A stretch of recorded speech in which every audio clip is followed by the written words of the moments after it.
오늘 코스피 뉴스 보고 놀라신 분들 많으시죠? 어제 하루에만 10% 넘게 빠졌고 오늘도 장중에 사이드카가 2번이나 발동됐어요. 계좌 열어보기 무서우신 분들도 있을 것 같아요. 근데 오늘은 그냥 얼마나 떨어졌는지만 말씀드리려는 게 아니에요.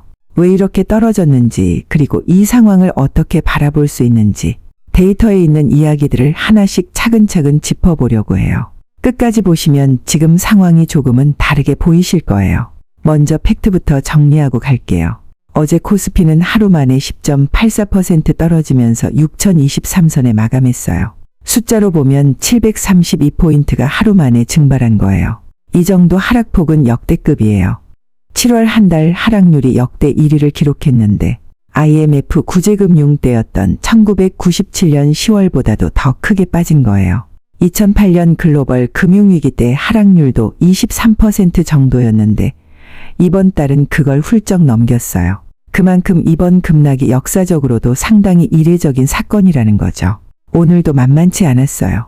아침엔 오히려 1%대 상승 출발했는데 장중에 흐름이 뒤집히면서 한때 6% 넘게 빠지기도 했고 코스피, 코스닥 양쪽에서 매도 사이드카가 2번 발동됐어요. 장중 고가와 저가 차이만 500포인트가 넘게 났으니까 하루 동안 롤러코스터를 탄 셈이에요. 여기서 잠깐 사이드카가 뭔지 짚고 넘어갈게요. 사이드카는 선물 시장이 급하게 움직일 때 그 충격이 현물 시장으로 그대로 번지지 않게 프로그램 매매를 5분간 멈추는 안전장치예요. 서킷 브레이커보다는 약한 단계의 숨 고르기 장치라고 보시면 돼요. 쉽게 말하면 시장이 너무 빨리 달릴 때 잠깐 브레이크를 걸어서 과속을 막아주는 거예요. 이게 발동됐다는 건 그만큼 시장 변동성이 크다는 뜻이지 그 자체가 나쁜 신호는 아니에요. 그럼 이제 원인을 좀 더 자세히 볼게요. 이번 급락의 시작점은 반도체예요. 중국의 메모리 반도체 업체 창신메모리 CXMT가 상장하면서 주가가 폭등했는데 이게 중국이 메모리 시장에서 한국을 빠르게 따라잡는 거 아니냐는 우려로 이어졌어요. 우리나라 증시에서 삼성전자, SK하이닉스 같은 반도체 기업 비중이 워낙 크다 보니 이 우려 하나가 지수 전체를 흔든 거예요. 실제로 SK하이닉스는 분기 기준 사상 최대 실적을 냈는데도 주가는 오히려 9% 넘게 빠졌어요. 실적이 좋아도 시장 심리가 안 좋으면 이렇게 반대로 갈 수도 있다는 걸 보여주는 사례죠. 여기에 미국 쪽 분위기도 한몫했어요. 필라델피아 반도체 지수가 나흘 연속 하락했고 SK하이닉스의 미국 예탁 증서인 ADR도 9% 가까이 떨어졌어요. 엔비디아가 오픈 AI 데이터 센터에 대규모 투자 보증을 섰다는 소식이 AI 관련 투자들이 서로 얽혀서 돌아가는 구조 아니냐는 우려를 키우기도 했고요.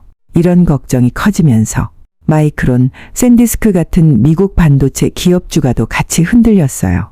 정리하면 중국발 경쟁 우려와 미국발 AI 버블 우려가 동시에 겹치면서 반도체 비중이 큰 우리 증시가 더 크게 흔들린 거라고 볼 수 있어요. 여기까지가 무슨 일이 있었나였다면 지금부터는 이 상황을 조금 다르게 볼 수 있는 부분들을 짚어볼게요.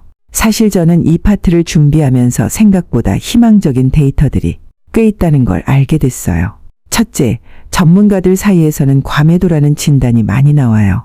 한 증권사 연구원은 이번 7월 하락률이 역대급인 만큼 실제 기업 가치보다 훨씬 많이 빠진 과매도 성격이 짙다고 평가했어요. 쉽게 말하면 실제로 기업들이 그만큼 나빠진 게 아니라 시장의 공포 심리가 가격을 더 많이 끌어내렸다는 뜻이에요. 둘째, 개인 투자자들은 패닉 매도를 하고 있지만 외국인과 기관은 오히려 순매수하고 있어요. 오늘도 개인이 1조 넘게 팔 때 기관은 1조 넘게 사들였어요. 개인이 던진 물량을 기관이 받아가는 그림이 며칠째 반복되고 있는데 시장을 오래 보는 큰 손들은 지금을 싼 가격으로 보고 있다는 신호로 해석할 수 있어요. 셋째, 오늘 장중에 실제로 반등도 있었어요. 아침엔 1% 넘게 오르면서 시작했고 한때 3%대 상승까지 갔었어요.